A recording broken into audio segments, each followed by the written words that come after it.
அடியேன் ஸ்ரீமதி ராமானுஜாய நமக. ஸ்ரீமத் வரவரமுனையே நமக. ஸ்ரீ கோவில் கண்டாடை அண்ணன் சுவாமிகள் திருவடிகளுக்கு சரணம். ஸ்ரீசைலேஷ தயாபாத்திரம் தீபக்தியாதி குணார்ணவம் இதீந்திர பிரவணம் வந்தே ரமய ஜாமாந்திர முனி லக்ஷ்மீநாத சமாரம்பாம் நாதயாமுன மத்தியமாம் நஸ்மதாச்சாரிய பரியந்தாம் வந்தே குரு பரம்பராம். யோ நித்யம் அச்சுத பதாபுஜ யுக்மருக்ம வியாமோ ஹதஸ்ததித்ராணி நியாயமேனி அஸ்மத் குருர் பௌதோஷ தைக்கசந்தோஹோ ராமானுஜஸ்ய சரணௌ शरणं प्रपद्ये. माता पिता युवदयस्तनया विभूतिः सर्वं यथैव नियमेन मदन्नव्यानाम् आदस्य न कुलपतिर्वकुलाभिरामं श्रीमत्तदङ्घ्रियुगलं प्रणमामि मूर्तना. भूतं सरस्य महदाव्यपट्टनाद श्रीभक्तिशार कुलशेखर योगिवाहान् भक्ताङ्घ्रिरेणु परकाल यतीन्द्रमिश्रान् श्रीमत्पराङ्कुशमुनिं प्रणतोऽस्मि नित्यम्. श्रीनीलातुङ्ग स्तनकिरीटि शुप्तमुत्पोत्य कृष्णं पाराध्यं स्वं श्रुतिसदशिरसिद्धमध्यापयन्ति स्वोशिष्टायां स्रजिनिकलितं या बलात्कृत्य भुङ्क्ते गोदा तस्यै नमयितमिथं भूय एवास्तु भूयः.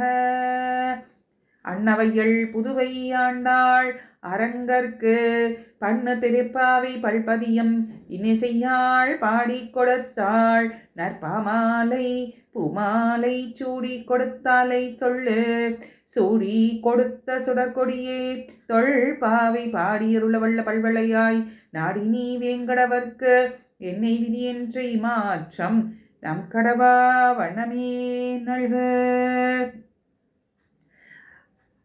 ஆண்டாள் நாச்சியார் பாவை நோம்புக்கு தேவையான அந்த உபகரணங்களை எல்லாம் கண்ணனிடத்திலே வேண்டி வாங்கி கொண்டார்கள். அப்போ கண்ணன் கேட்கிறானாம், இன்னும் என்ன உங்களுக்கு வேண்டும் என்று கேட்கும்போது நோம்புக்கான பறையை வாங்கிவிட்டார்கள். ஆனால் இன்னும் அவர்கள் வேண்டி நிற்பது பறை. அது என்ன பறை என்பதையும் இங்கே இந்த பாசுரத்தில் சரணாகதி தத்துவத்தை மிக அழகாக ஆண்டாள் நாச்சியார் இந்த பாசுரம் 28 விவரிக்கிறாள். இந்த நாள் பாசுரத்தை முதல்ல செவிச்சுப்போம். கரைவிகள் பின் சென்று கானம் சேர்ந்து உண்போம் அறி ஒன்றும் இல்லாத ஆய்குளத்து உந்தன்னை பிறவி பெருந்தனை புண்ணியம் யாமுடையோம் குறை ஒன்றும் இல்லாத கோவிந்தா உந்தன்னோடு உறவேள் நமக்கு இங்கு ஒழிக்க ஒழியாது அறியாத பிள்ளைகளோம் அன்பினாள் உந்தன்னை சிறு பேர் அழைத்தனவும் சீரி அருளாதே இறைவா நீ தாராய் பரையேலோர் எம்பாவாய். தோஷமும் இல்லாத கோவிந்தா, நாங்கள் பசுக்களின் பின்னே சென்று அந்த காட்டை அடைந்து அங்கே உண்டு திரிவோம். அதுதான் எங்களுக்கு தெரியும், வேற எதுவும் தெரியாது. சிறிதும் ஞானமே எங்களிடத்துல கிடையாது. ஏன்னா நாங்கள் ஆயர்குல பெண்கள். முதலே சொன்னா இல்லையா, செல்வ சிறுமி இருக்காள். நாங்கள்லாம் அதுவும் சிறுமியர்களாக இருக்கிறோம். ஆனால் ஒன்னே ஒன்று, உன்னை பெற்ற அந்த புண்ணியம் எங்களிடத்துல இருக்கிறது. உன்னோடு எங்களுக்கு இருக்கக்கூடிய இந்த உறவானது ஒழிக்கவே முடியாது. உன்னை நாங்கள் ஏதாவது சிறு பேர், ஏன்னா இதுக்கு முன்னாடியெல்லாம் என்ன பண்ணா, கேசவன் மாதவன் அப்படின்லாம் சொல்லியிருக்கோம். சிறிய பேராக உனக்கு பட்டால் உன்னை ஒருமையிலே அழைத்திருந்தால் எங்களை நீ மன்னித்து அருள வேண்டும். எங்களிடத்திலே கோபிக்காமல் நாங்கள் விரும்பக்கூடிய அந்த பறையை, அந்த பலனை நீ கொடுத்தருள வேண்டும் என்பது இது மேலோட்டமான ஒரு விளக்கம். மேலும் இதற்கான உள்ளார்ந்த அர்த்தத்தை நாம பார்ப்போம்.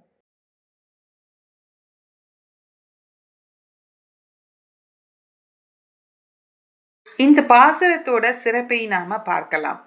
கோவிந்தா என்று அழைக்கிறார். கோவிந்தா, அதுல கோ என்றதற்கு பல அர்த்தங்கள் உண்டு. பூமி, புலன், ஸ்வர்க்கம், மோக்ஷம், பசு, வேதம், இப்படி பல அர்த்தங்கள் உண்டு. கோவிந்தன் என்பவனே இது அத்தனையும் கொடுக்கக்கூடியவன், அருளக்கூடியவன் அவன்தான். இந்த பாசுரத்துல சரணாகதி தத்துவத்தை மிக சிறப்பா எடுத்து சொல்கிறாள் ஆண்டாள். கண்ணனுக்கு தர தங்களிடம் எதுவுமே கிடையாது. கைமுதலா ஏதாவது வச்சிருக்கோமா? கிடையாது. ஏதாவது கர்மயோகம் பண்ணினோமா? கிடையாது. பக்தி யோகம் பண்ணினோமா? கிடையாது. ஞான யோகம், அதாவது யோகிகள் மாதிரி உட்கார்ந்து தவமெல்லாம் பண்ணினோமா? அதெல்லாம் எதுவுமே தெரியாது. ஏன்னா நாங்கள்லாம் ஆய்குலத்தில் இருக்கக்கூடிய சிறுமியர்கள். எங்கள்கிட்ட கை முதலாக எதுவுமே கிடையாது. ஆனால் ஒன்றே ஒன்று, உன்னை பிறவி பெருந்தண்ணி பெற்றோம், உன்னையே நாங்கள் பெற்றோம். எப்படி? அன்பினாள். அப்போது இந்த சரணாகதிக்கு பண்ணுறதுக்கு நமக்கு இந்த 3 சாதனங்களை விட அன்பு மிகுதியாக இருந்தால் அதுவே போதும் என்பதை இங்கே எடுத்து சொல்கிறாள். இன்னும் அவர்கள் என்ன செய்தார்களாம்? கருவிகள் பின் சென்று கானம் சேர்ந்து உண்போம் அப்படின்னு முதல் பாசுரத்திலேயே தங்களிடத்துல எந்த கைமுதலும் இல்லை என்பதை தெரிவித்துக் கொள்கிறார். அடுத்து என்ன சொல்றா? ஆச்சாரிய சம்பந்தங்களோ பகவத் பாகவத சம்பந்தமோ எதுவுமே இல்லை, அறிவொன்றும் இல்லை என்று சொன்னார். அடுத்து, நீ யாதவமணியாக எங்கள் குலத்தில் அவதரித்தாய், அதுவே நாங்கள் பெற்ற பெரும் பேறு, அதுவே புண்ணியம். இதை தவிர வேற என்ன எங்களுக்கு தெரியும்? வேற எதுவுமே தெரியாது, வேற திறனும் இல்லை, தகுதியும் இல்லை.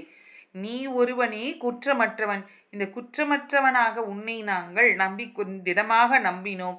உன்னோடான எங்கள் உறவு என்றுமே அழிவில்லாதது, எப்பவுமே அழிக்கவே முடியாத ஒரு உறவு. உன்னை எங்களில் ஒருவராக நாங்கள் எண்ணி நாங்கள் அன்பை மட்டுமே செலுத்தக்கூடியவர்களாக இருக்கிறோம். எங்களுக்கு நீ என்ன பண்ணணும்? எங்களுடைய அறியாமையை மன்னித்து, இத்தனை காலமாக எங்களுக்கு தெரில, கர்ம ஞான பக்தியில் குறைவு இருக்கலாம், அதனால் எங்களுக்கு தெரியாது.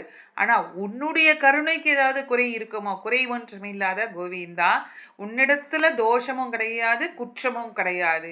இப்படி இருக்கக்கூடிய நீ எங்கள் குற்றங்கள் குறைகளை எல்லாம் மன்னித்து நாங்கள் வேண்டுவதை நீ எங்களுக்கு அருளி செய்து உன்னுடன் எங்களை சேர்த்து கொள்ள வேண்டும் என்ற இந்த சரணாகதி உன்னதத்தை கோபியர்கள் வெளிப்படுத்துவதாக ஆண்டாள் நாச்சியார் இந்த பாசுரத்திலே மிக சிறப்பாக எடுத்து சொல்கிறார். பரமனை பற்றுவதற்கு நமக்கு வேண்டுங்கிறது என்ன? பேரன்பு மட்டும்தான். மற்ற சாதன அனுஷ்டானங்கள்லாம் அதுக்கு பிறகுதான். அது முதல்ல பேரன்பு தான் நமக்கு வேண்டும். அடுத்து கோபியர் அப்படின்னா இங்கே அக்கிஞ்சன்யம் அப்படிங்கிறது சொல்கிறார். அக்கிஞ்சன்யம்ங்கிறது என்ன? பரமன் ஒருவனே உபாயம் என்று உணர்தல் தான் அக்கிஞ்சன்யம்.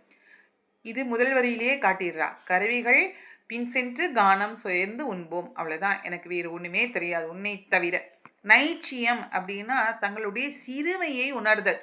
ஆயக்குளத்தில் பிறந்திருக்கோம், அறிவு ஒன்றும் இல்லை எங்களுக்கு, மாடுகள் மேய்ப்பது, அதன் பின்னே சென்று சாப்பிடுவது, உணவு உட்கொள்வது, இவ்வளோதான் எங்களுக்கு தெரியும், வேறு எதுவுமே எங்களுக்கு தெரியாது. ஆனால் பரமனான உன்னுடைய சௌலபியம் எங்களுக்கு தெரியும். அனைவராலும் சீக்கிரமாக சுலபமாக அடையக்கூடியவன் நீ. அதனால் உன்னை பிறவி பெருந்தனை புண்ணியம் யாமுடையோம் என்று இங்கே காட்டி கொடுக்கிறாள். அது மட்டும் இல்லை, ஜீவாத்மா பரமாத்மாவுக்கு உள்ள சம்பந்தம் அவர்களுக்கு ஏதாவது உண்டா? தெரியாது. ஆனால் அந்த உறவை இவ்வளோ அழகாக சொல்கிறா. அந்த உறவு என்றைக்குமே அழிக்கவே முடியாது.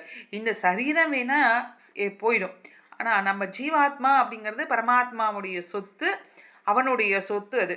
அதனால் அது எப்படியும் இந்த தேகாத்மா இல்லாமல் ஆத்மா தனி உடல் தனி, இந்த ஆத்மா உனக்கே சொந்தம் அப்படிங்கிறத உந்தன்னோடு உறவேள் நமக்கு இங்கு ஒழியாதுன்னு மிக அழகாக தெளிவாக காட்டுகிறாள்.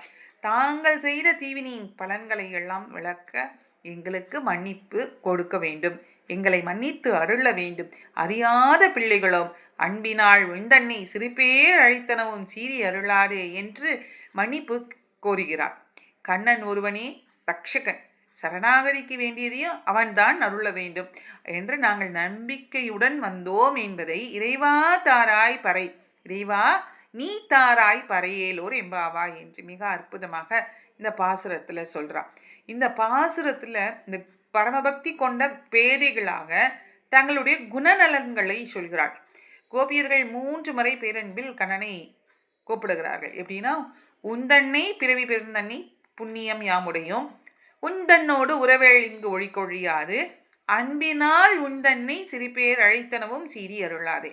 இப்போ 3 தடவை சொல்லியாச்சு. அப்புறம் உந்தன்னோடு உறவு அப்படின்னா பரம்பொருளுக்கும் ஜீவாத்மாவுக்கும் உள்ள உறவு, அது 9 வகைப்பட்டது. என்னன்னு பார்ப்போம். தந்தை மகன், ரட்சிப்பவன் ரட்சிக்கத்தக்கவன், உரிமை உள்ளவன் உரிமையாகும் பொருள், தாங்குபவன் தாங்கப்படத்தக்கவன், அறியப்படுபவன் அறியவன், பொருள் உடையவன் பொருள், தாங்கும் பொருள் தாங்கப்படும் பொருள், சரீரி சூக்ஷமம், அதாவது சூக்ஷமமும் ஸ்தூல உடம்பும், அனுபவிப்பவன் அனுபவிக்கப்படுவது, குறை ஒன்றமில்லாத கோவிந்தா பெருமாளனுடைய குணபூர்த்தி. இந்த பாசுரத்தில் துவயத்தின் முதற் பகுதியான உபாய ஸ்வரூபம் இங்கே காட்டப்பட்டுள்ளது. பெருமாளிடத்தில் பெருமாளே தாங்கள் செய்யவிருப்பதை பெருமாளிடம் தெரிவிப்பது. நீ தாராய் பறையேலோர், மோட்ச சித்தி எங்களுக்கு வேணும் அப்படிங்கிற அந்த பகவத் கைங்கரியத்தை செய்வதற்கு கேட்கிறார்கள். கரைவிகள் ஆய்குளத்து என்கையாலே அகிஞ்சனத்தை வெளிப்படுத்தினார்கள். அனநேகதித்துவத்தையும் சொன்னார்கள். உன்றனி கோவிந்தா அவனை சரணடையக்கூடியதை அனுசந்தித்தார்கள். உன்றனோடு ஒழிக்க ஒழியாது சம்பந்தத்தை சொன்னார்கள். அறியாதே சீரி அருளாதே, அப்போ அபராத க்ஷமானம், அதாவது மன்னிப்பு கோர்றது. இறைவாணி தாரா என்றால் பிராபிய பிரயத்தனம் செய்கிறார்கள். சரணாகதர்களுக்கு இருக்க வேண்டிய சம்பாவித ஸ்வபாவங்கள் இவையெல்லாம் என்று இந்த பாசுரத்தின் மூலமாக நாம் தெரிந்து கொள்ளலாம். அனைவருக்கும் நமஸ்காரம்.